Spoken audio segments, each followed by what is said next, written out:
I'm Sam Blond, the host of today's CRO Confidential episode, and we have just a legendary guest. Jonathan Vassil is CRO at Toast, where he has been since 2017. I want to talk a little bit about this run that you've had, Jonathan, before I welcome you to the pod. So Jonathan joined 2017. Toast was a Series B company with 20 million in ARR. You joined as SVP of sales. You went through the IPO in 2021. Currently CRO of the business. So not only has the business just crushed it over the 6 years that you've been there, you've also personally crushed it with really exciting career progression now in the CRO seat that you are in today. Welcome to the pod. Thank you for doing this and excited to have you here. Hey, Sam, thanks for having me. Excited to catch up today. First rule of sales, though, is to set expectations, and you use the word legendary. Just like lower the expectations here a bit. We've had a great run. We've got great folks working for us. That's been really a very kind of primary fundamental of my career. And so all of this, all the things you see at Toast and elsewhere are a product of our team, really, more than me. So just want to level set a bit before we get into it. Amazing. Well, I like the setting low expectations and over delivering. And it's a part of all of the success stories is, there's not one person that is entirely responsible for the success of the business, the success of the go-to-market organization. So much of the people that we surround ourselves with are why businesses ultimately do well. Before we jump in, let's get some context on your business. I think most people are familiar with Toast, but for anyone that's not, and just to get a bit of a deeper understanding, let's start there. What is Toast? Yeah, so we're a vertical software and embedded payments solution that today focuses on or serves the restaurant community here in the U.S.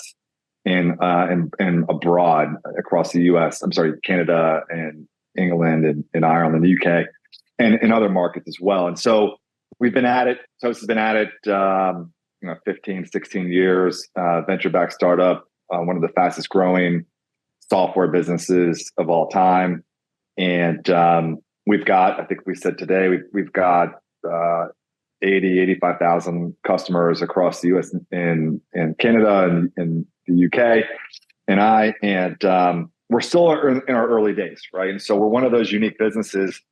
A lot of reasons why Toast is unique, but the TAM that we're servicing is one of the largest vertical TAMs in the world, with still 85% of the market left to conquer or to tackle, and those opportunities are really, really unique.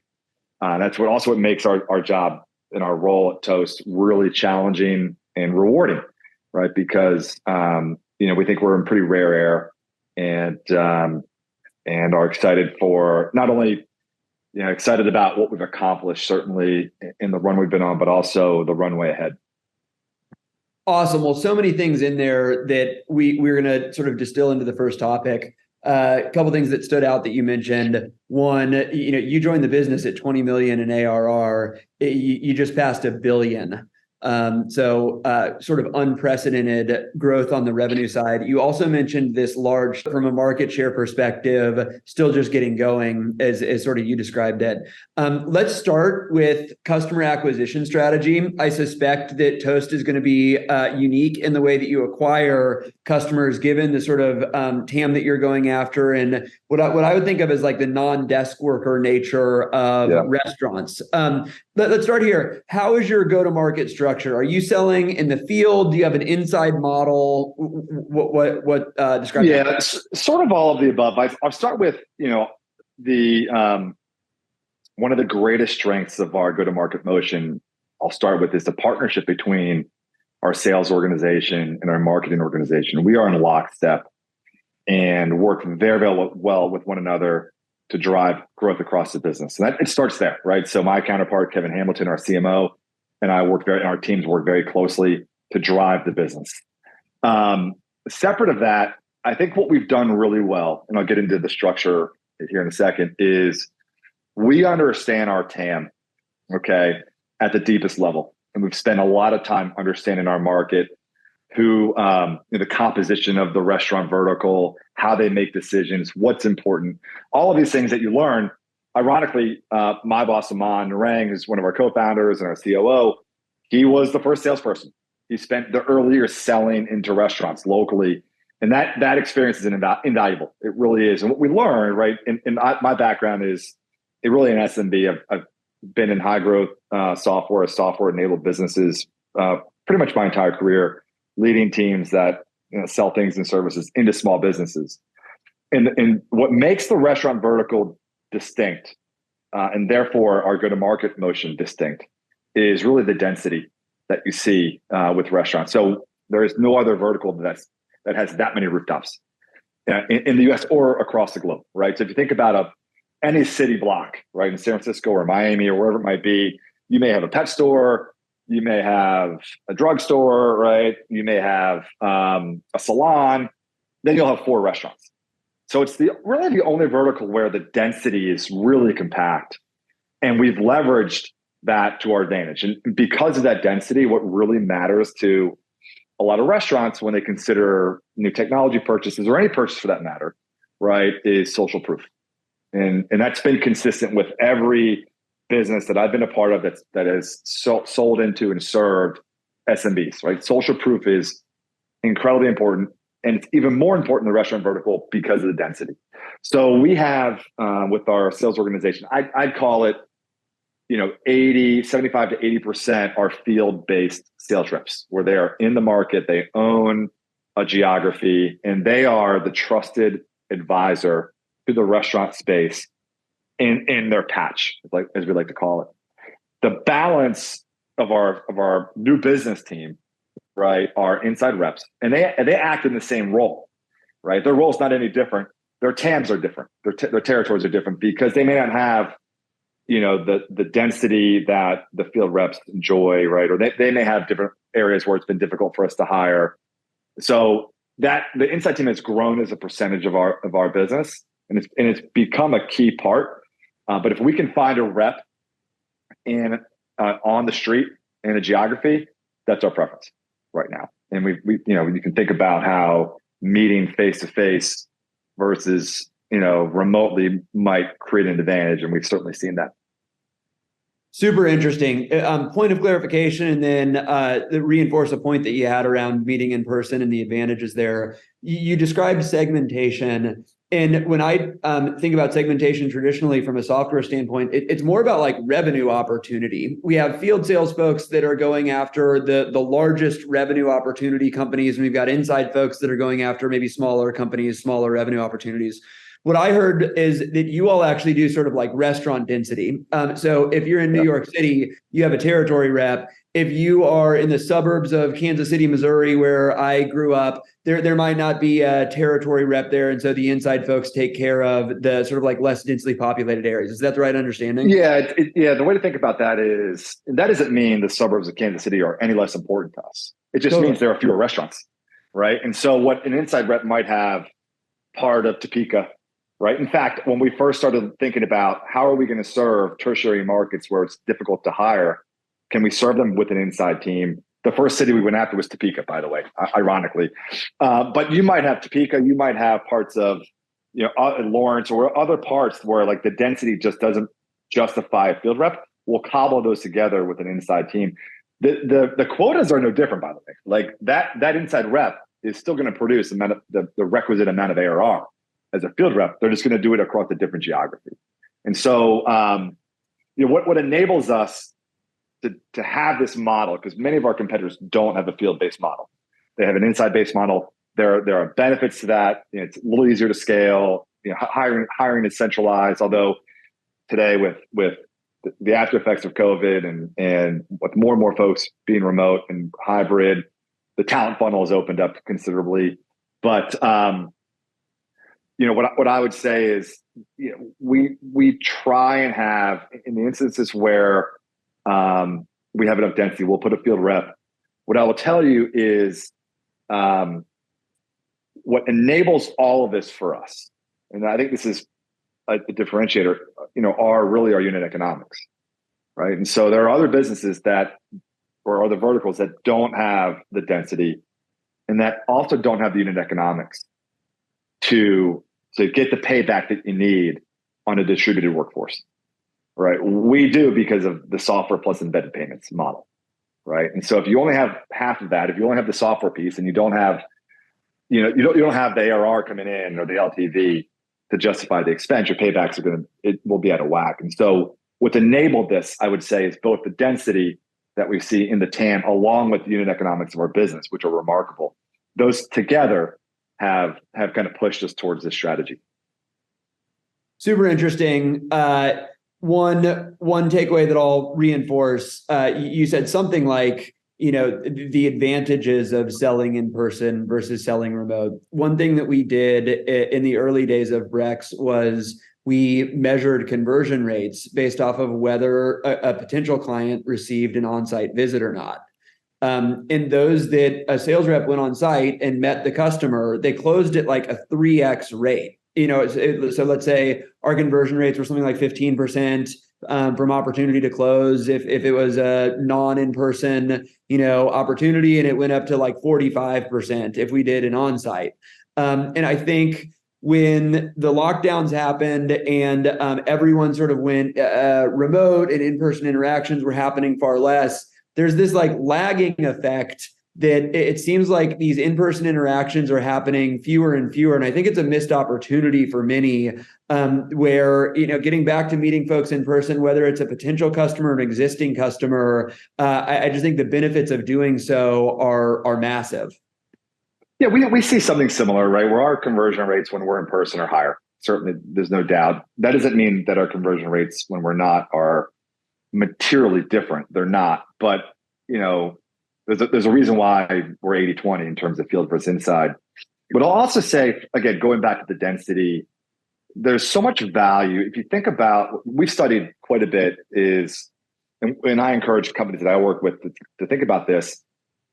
We've spent a lot of time thinking through how restaurateurs and owners make decisions. How do they select which software systems they're going to use? How do they select which suppliers they're going to partner with?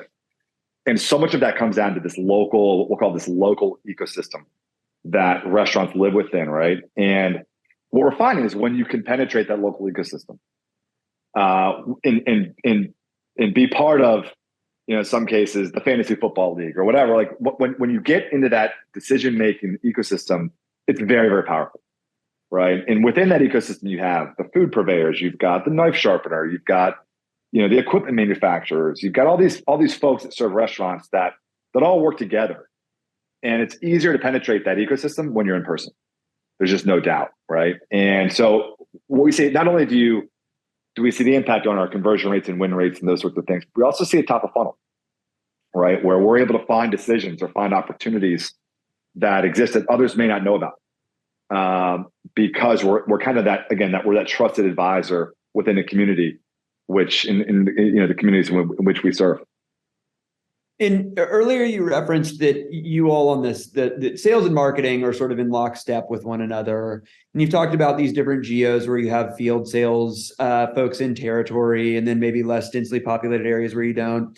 When you joined Toast and it was 20 million in ARR and certainly lower market share than you have today, were you deliberate about segmenting restaurants by either like the type of cuisine that they have? Was there some segmentation that existed that you would target specific types of restaurants? And then a follow-on to that would be, were you methodical about this sort of like nationwide rollout where you were like, we're now going to attack the city of Houston and we're going to do like a bunch of marketing campaigns and we're going to put a bunch of boots on the street and we're going to go after like that geo specifically and continue, to the next one in line from there. Yeah. I guess, what comes to mind?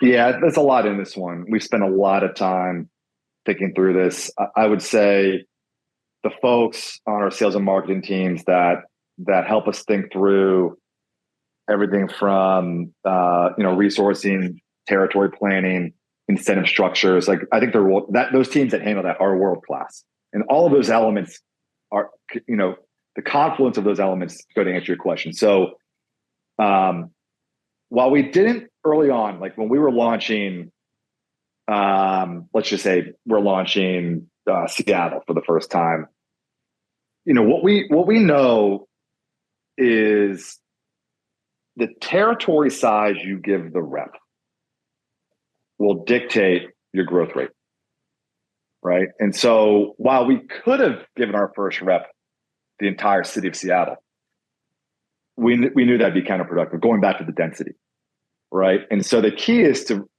and for the sales reps out there, they won't want to hear this, right? But it's actually better for them to have a smaller territory, right? So that they can work the territory deeper and be a mile deep versus a mile wide.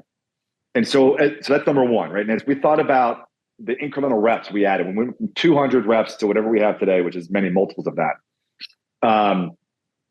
we are still very thoughtful in terms of where we put them, right? Because we know, you'll hear us talk about on our earnings calls, the flywheel concept, right? Where we know definitively, and we've got a ton of data to prove this, when we reach a certain density level within a market, our win rates on our top of funnel actually begin to increase and our reps become more productive. And that goes back again to the density of the markets and the aspect of social proof.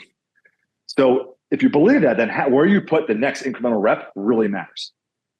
And so, and we did this almost by accident early on, where, we didn't actually have a rep in California for many years after we started, right? Because it was just better for us to put another rep in Boston. Or, we had a really strong channel partnership with a food purveyor, and they were strong in certain markets, right? And we saw that, hey, when we paired one of our reps to one of their reps in a market, like, we were able to accelerate productivity. And so instead of adding our 51st rep in San Francisco or LA, right? Well, let's just go to put it where they have reps, which might be Chicago or South Florida. So, and that allowed us to build the rep coverage that you need to build a city. Like in Miami, where you are right now, we have dozens of reps. And the amount of TAM per AE in that city is relatively low. They're all very, very productive. And I think because those TAMs are small, that's why they're productive, right? Which then enables this flywheel concept to come to life. So that's number one, like how you design territories, where you put people, incredibly important. And it's an aspect that I've seen over the years that doesn't receive enough attention, to be honest with you. And number two, like your product. So for us, we've got a world-class product. Our customers would tell you that. And the product kind of dictates the segments in which you pursue, right? In a lot of ways. And we came out with the Toast Go, which is, now a legendary kind of handheld device that allows servers to take and place orders and take payments, allows them to increase turn times, which thereby, drives more revenue and throughput for restaurants. And so that product, which is just one of our amazing products, but it's a really amazing product, naturally gravitated reps towards full serve restaurants, right? Because it has less of an application for QSR. So in a lot of ways, our product dictated where our reps went in this vast TAM. We have a massive TAM, others don't.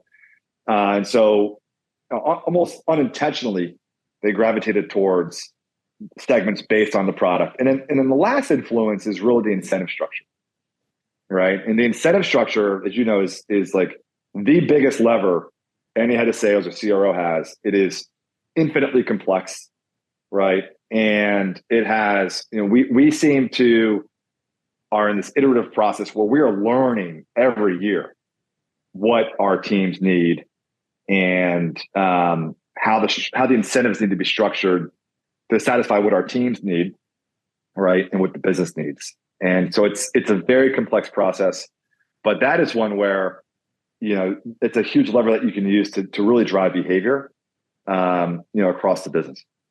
So hopefully that answers your question. It does, and lots of interesting takeaways there. One analogy that comes to mind, thinking back in the early days of Brex, a couple things that we did that really led to our early success was we were not everywhere for everyone. In fact, we were very specifically the first corporate card for startups. And so that's like not everyone, that's a specific vertical or sub-vertical even in this like broad category of B2B. And we also primarily focused on San Francisco when we first launched. So we blanketed the city with first corporate card for startup billboards. And one thing that folks may not know, Brex was not the first company that came up with the underwriting model that we were sort of famous for. No personal guarantee, and customers could use their bank balance to get access to credit. There were other companies that did that, or at least another company, but they weren't targeted in who they were going after. And so by branding ourselves as we're a corporate card for startups, and by really targeting a specific geo where you talked about this flywheel of customers that can start to engage with other customers, the likelihood that we were going to close a deal when we created an opportunity in San Francisco compared to even New York, which is a bit of a startup hub, it was just significantly greater. And so this isn't maybe a strategy for everyone, but this concept of like being deliberate about who you're going after and where you are going after oftentimes can provide sort of like conversion rate tailwinds that you don't get if you are everywhere for everyone. Yeah, totally. And I just think it's, which is really understanding your TAM and matching your TAM with your go-to-market strategy, right? And like our strategy will not work for others because they don't have the characteristics that we benefit from, or that we have to overcome with our TAM. And early on, when we first joined, we thought about data and how we use data to make decisions. And I'd call data analysis a strength of ours, and then really an advantage, right? Everything from looking at how our team is performing and what insights we might discover that can help us further optimize the business, to, hey, the curse of our TAM is that it's so big, right? And so if you're a rep and you cover South Beach, right? It's like, well, where do I start? Do I just blindly pull on every open door? Or is there a more strategic way for me to approach my patch? And we've always felt like we could use data to answer that question and really push our team towards the latter, which is, no, there's a way scientifically we can figure this out. Like we can tell you where what the best opportunities are within your patch. You can combine that, right, with your own intuition, your local knowledge. We don't want to take that away. But the two of those pieces, right, are when combined, are really powerful. So what we want to we're getting to the point where how we score our TAM, right, and how we take a city block and evaluate and value the TAM within that city block is something we can do. Which once you can do that, right, and you can score, let's just say the 3,000 restaurants in Miami. Well, think about what you can do then, right? Well, it will change how you resource, right, and how you build territories and how you compensate folks, and it'll accelerate productivity. So underlying all of this at Toast has been data. It's certainly been an advantage for us, and we've resourced the business appropriately to ensure that we're optimizing and taking advantage of that opportunity. And you talked about this sales rep in South Beach not knowing which restaurant to sort of target to potentially acquire as a customer. When I think about most software applications, and I referenced this earlier in the show, but they're selling to desk workers. Most folks that are buying software are sitting at a computer screen all day. And so the way that you market to those folks are things like online ads, emails. And I imagine the strategy is different for you all. So I'm curious, from sort of a demand gen perspective, how does selling into restaurants, selling into non-desk workers, how does that impact your demand gen strategy? We've got a remarkable marketing team, and believe it or not, majority of our funnel is driven by our marketing team, despite having folks on the ground. And I actually think they're more similar than you might think. 1 out of 5 deals, and we've said this publicly, 1 out of 5 deals is referral, right? And so going back to social proof, like that, it's just, while marketing is a huge part of our funnel, we talk to reps all the time and ask them, what's easier? What's easier? Pulling a door, walking into a restaurant cold, or asking someone to walk you in, with them. And so that's a literal example, but there are just, more efficient ways to get in front of the folks that you want to get in front of. And we happen to take advantage of it because we got folks on the ground, and it's, who do you know? Do you know someone at this restaurant? Or, hey, you're the US Foods rep and we've got a partnership with them. And hey, do you know so-and-so at X, Y, and Z? Can you help me get in the door there? That's super valuable, right? That's not any different. If I'm selling software to, a marketing VP, there are ways to do the same behavior, the same act a little differently. But again, leaning on social proof to me is something that is critical.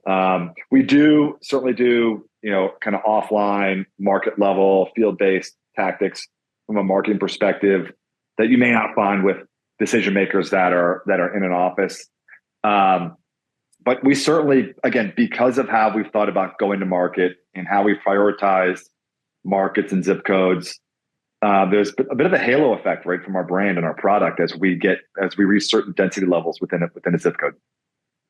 Let's go a layer deeper on this concept of referrals. It's an area that I think most companies underinvest in, which is leveraging existing customers to acquire new ones. And is it for you all as simple as the folks in the field that have developed the relationship with the restaurant owner, whoever's purchasing Toast, just sort of like asking, do you know anybody in your network that you can refer me to? Do you have a more formal program? What are you using to drive additional referrals?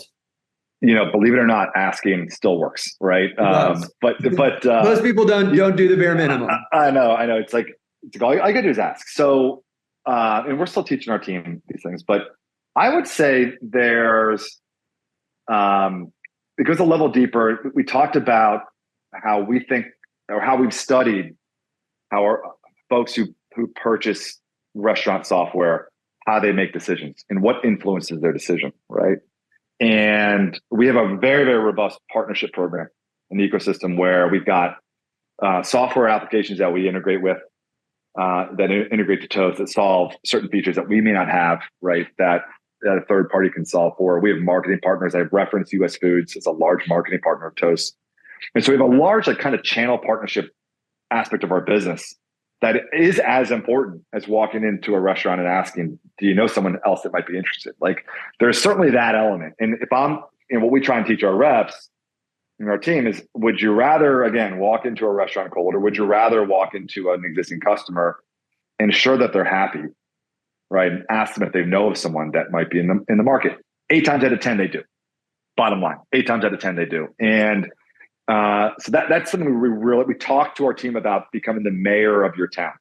That's literally the words we use. Those are the words where we want them to be the mayor of their patch, where everyone in that restaurant ecosystem is aware of who they are, and we're helping them, right? And an example of this is our TAM is unique because there are a lot of net new openings every year. Similar maybe to Brex early on, where you've got new origination of new businesses being created because you're targeting the startup world. For us, like, there are new restaurants that open that call Toast and say, hey, I'm opening a restaurant in 3 months. I'd like to buy Toast. Well, that is valuable to our partners, right? Because that's a deal that US Foods or DoorDash or any of our partners may not know about. And so we can bring a lot of value to them. And so we spend a lot of time, we resource this with teams to help push, this referral motion with our team, not just with our customers, but with channel partners as well. And it's become a super, super valuable part of our business. It's scaled, certainly as we've scaled. And right now it's, for us, it's, hey, let's say you've got 800 restaurants left in your patch. It's like, let's figure out how to prioritize those 800 based on what we know about them, based on the last time they bought a point of sale system, based on who they're currently using, based on the size of the restaurant, based on all these different factors. And you can begin to score them and point the reps in the right direction. And once they have that list, then it's, okay, I can either walk in cold, which sometimes you have to, right? Or who do I know that can help me get in the door here? And that skill is what our best reps do. And that's been a very consistent motion throughout my entire career, whether it's a Toast or Order Up or Golf Now or Groupon, whatever it might be. I love it. Let's try and distill this down to some simple takeaways for the folks that are listening when it comes to leveraging customers and this concept of referrals. So as we mentioned, at a bare minimum, most people don't even ask. Like most folks don't ask their happy customers or customers that they're just signing up if they know anyone else that's like them that might realize some value or benefit from using the product. The second thing that comes to mind is referral programs. I have seen them work. I've seen them work in like very different flavors. And it's one of those things that it's not a one size fits all, where the thing that worked for Zenefits, it would be different from the thing that worked for Brex. It would be different for the thing that is working for Toast. And so it's different to have sort of this like one size fits all. This is the referral program you use, because it's going to be dependent on what you're selling, who your buyer is, and more. But one thing that I think is easy to do is when somebody does make a referral, you should reinforce that behavior positively with a thank you. So at a minimum, a sort of after the fact can be a handwritten note, can be some sort of a gift, but you want to like promote and reward that positive behavior. And oftentimes, certainly more oftentimes than not, that will drive more of the same. And gosh, like I don't remember the last time I got a handwritten note or a random like gift as a thank you for going out of my way for helping someone. And, I think this is true for both referrals. You could even apply it to things like really positive social media posts. If someone like raves about you on Twitter, LinkedIn, whatever it is, like thank them. That's almost as good as a referral, and certainly better than like, paid advertising on one of those platforms that costs money. So for sure, those are some things that come to mind. Any other thoughts before we wrap up on this? Yeah. What I would say is, in a big part of this is thinking through really two pieces. One is like, how can I help the other person? How can I help? So we're partnering with US Foods. How can I help the US Foods rep in my territory? Are there deals that I'm in that he or she is not aware of? How can I help them? And that's such a big part of it, because it's a two-way street. And thinking through how I might help the other person that's referring business to me is super important. By the way, this happens all the time in the financial services business, right? So if you call your financial advisor and you need an estate planner, they refer you, right? It's just this whole kind of network that goes back and forth. And then number two, which I think we do really well at Toast, and there's a lot we need to work on across the business, but this is one area, like we test constantly. So it wasn't like one day we sat in a conference and said, we need referrals. We should do that. Let's roll. It's like we have really bright people who are obsessed with these types of challenges, number one. And number two, we give them the freedom to test and iterate constantly, right? And I don't know if I see that often enough across the businesses that I see, but it's one where you need to have the flexibility to test and fail, because you'll need to do that to eventually find the winning motions. Awesome. And when we're talking about referrals, couple of things that we've cited here. One is like customer referrals. So folks that are using Toast at their restaurant, maybe there's a network of restaurant owners or chefs that they can refer other folks that are in their network, as an existing customer of the product. And then another type of referral is the partners that you've described, like US Foods and the sales reps from those partnerships. So lots of different sort of referral angles that a business can leverage. In the early days, it's probably going to be more on the customer side because it's going to be more difficult, I think, to get those sort of like third-party sales organizations to send you a bunch of business until you're a bit more mature. That's right. We could go on for a lot longer. In the interest of time, we're actually going to skip over some topics, and we're going to go straight to talking about you a little bit, which might be slightly uncomfortable because you're a humble guy, but I just want to reinforce something that I said at the beginning of the conversation. You have really unique experience at Toast in that you've progressed your career from a very senior level inside of a company that has also realized incredible growth during your tenure. So you started as SVP of sales. You expanded the sort of like how strategic your role was to SVP of sales and GM of a core business unit. Now you're CRO of the company.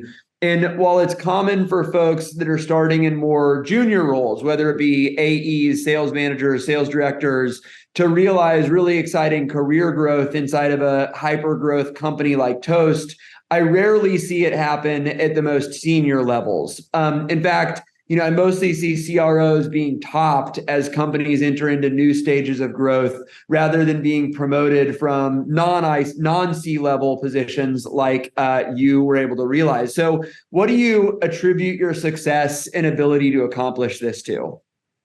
Gosh, there's so much in this one. Number one, you have to be in the right opportunity, right? And so, I've been, my time at Toast has been remarkable, not only because of what we've accomplished as a team, but because of the opportunities that the business has given me and our teams to grow. So you have, like, the environment you're in has to be one that supports what we call durability or the ability to grow within the company, right? Not all businesses are like that, right? And so that's a key component. We talk about all the time. We feel like the most lethal folks in business are what we call business people that can sell. Right. And like that combination is we think incredibly powerful. And really in your career, if you think about your career, right, and your potential as a leader or AE, whatever it might be, potential is really the product of your own ability, right, and the skills that you have and your work ethic and all of those different things that are innate to an individual, plus the opportunity that you're within. So the size of the opportunity and the folks you work for and the environment is really a big part of it. And so for the folks out there, like, you got to think thoughtfully about that. Okay, that's number one. Number two, I've never thought about my next job or the next role within a company. I've never, and I tell people think I'm crazy. I'm like, this advice may not be for you. But my focus has been two things: just always exceeding expectations, always delivering, over delivering every time, always, and doing that right, the right way, right, and really being thoughtful about how the inputs impact the outcome, because ultimately you scale the inputs, not the outputs, right? And so the folks who get top, the folks who don't grow, are the folks who are solely focused on outcomes and not how those outcomes are produced, which is really where the value is created. Okay. And I think along with that, you have to have a curiosity, right? Or a mentality of continuous improvement in order to grow and learn. I learn every day. I learn from our team. I learn from our executive team. I learn from our customers. I'm constantly learning. And I'm open to learning. I want to be taught. I want to learn. I want to develop. And so, I'll talk to folks who are growing in their careers at Toast, and I kind of stop them sometimes. Like, I want you to focus on being the absolute best. Have the absolute best discovery, right? Have the absolute best closing process. Help your teammates. If you're a manager, coach your team. Be a coach. Don't be a deal chaser. We talk about it all the time, right? And so it's really like a very simple focus on what you produce and how you perform against expectations, but not just in how did I perform to quota. It's how did I actually deliver the numbers, because that's what you scale.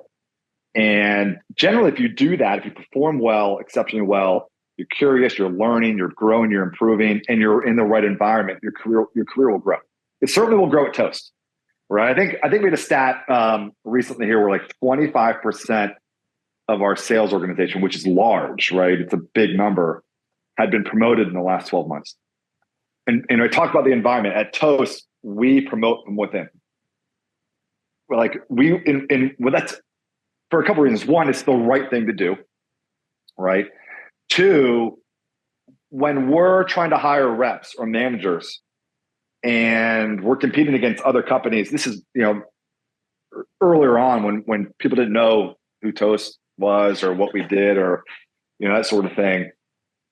We needed a value proposition, right? That allowed us to convince folks to join our company. And part of the value proposition, which is still core to our proposition today, is you're going to grow your career at Toast faster than anywhere else, because we're not afraid to give people opportunity that don't have necessarily the background or the experience for it.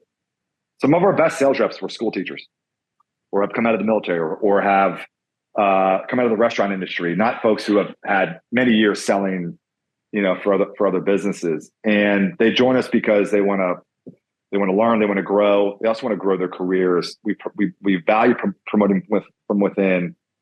And that is really attractive to a lot of people. And so again, going back to kind of the environment you're in, you have, if you want to grow your career, A, I'd go to a growth business, and B, be at one where they really value promoting from within. Yeah, there's so many great insights contained within those comments. A couple that stood out. One was around maybe just like advice for folks that are ambitious and looking to grow their career quickly. One thing to solve for, it's a lot of the way that you've described the environment at Toast. Find a growing environment with the philosophy of promoting from within. And if you can associate yourself and be successful in a company with those dynamics, you will progress your career. And then the second thing that stands out, we'll want to be totally honest here. Throughout my career, I have thought about sort of like what's next, and slight nuance between the two of us there. That said, you mentioned something around just constant paranoia and focus around over delivering and exceeding expectations is just like the way that you sort of approached the role or roles that you've been in. And one thing that's slight nuance to that is the way that I have thought about my career and advice that I provide is to just never be satisfied. Yeah. And a couple different manifestations of that, when I was in AE and I got to 100% of my monthly quota, I think what I saw a lot of my peers doing was sort of like laying off the gas at that point. And maybe sandbagging even until the following measurement period, whether it was a month or a quarter. And for me, like I just stepped on the gas. Like, give me 200%, give me 300%. Yeah. Like, never satisfied with the amount of revenue I was bringing in, or like meeting the expectation of quota as a sales rep. And then the other thing that I see happen somewhat regularly is oftentimes when people realize a promotion, whether it's SDR to AE, it's this thing that like they've been working on for 12 months and like finally like all that hard work has paid off in the form of becoming an AE. It can be an AE becoming a sales manager, like years of work, wanting to get into leadership. Finally, I'm like a sales manager. And I see folks that are sort of satisfied with that new position within the company because they've worked so hard for it. And I think like, the advice that I provide, and certainly the way that I approached it, was this is just the beginning. Like the second you become satisfied with your position, you're going to stagnate. And so just like constantly wanting for more and not being satisfied. Yeah, that's exactly right. It's really a pride and competitiveness characteristic, I think, of like, you got to prove yourself every day. You got to approve. Like, every day is an opportunity to reprove what you've accomplished and what you can do. Like, you can never settle, ever, right? And I remember early on, I started my career as a BDR, right, and then sold, and then became a manager, and I've always approached it as, aside from hitting my number, did I make the business better somehow? Was there one thing that I made the business better, or my team better, or someone beyond just myself? What did I do to improve the broader enterprise or institution? And it's always in the back of my mind. What am I doing right now? When I look back at last quarter or last month, what did I deliver that made a difference? Right. And the only way to have, I think, that, that kind of mindset is if you take a lot of pride in what you do and you're fiercely competitive. Not competitive in the way where, damn, I want to beat you in terms of performance. We're going to compete, but like, I want to be the best, right, at everything that I do. And I'll work tirelessly to do that. And I may not be today, but give me enough time, I will figure it out. And I will work and work and work and work until I feel like there's nobody better than me. And that's just a mentality that you got to have, right? Which drives the continuous improvement, the continuous learning, it drives skill development. And, someone once told me someone, I forget who it was, they did a study on leaders and they were trying to reduce leadership into characteristics, right? And to be able to predict who might be a great leader or whatever, successful person down the road. Obviously a growth mindset is part of it, but it was this combination of incredible competitiveness paired with humility, right? Or low self-need.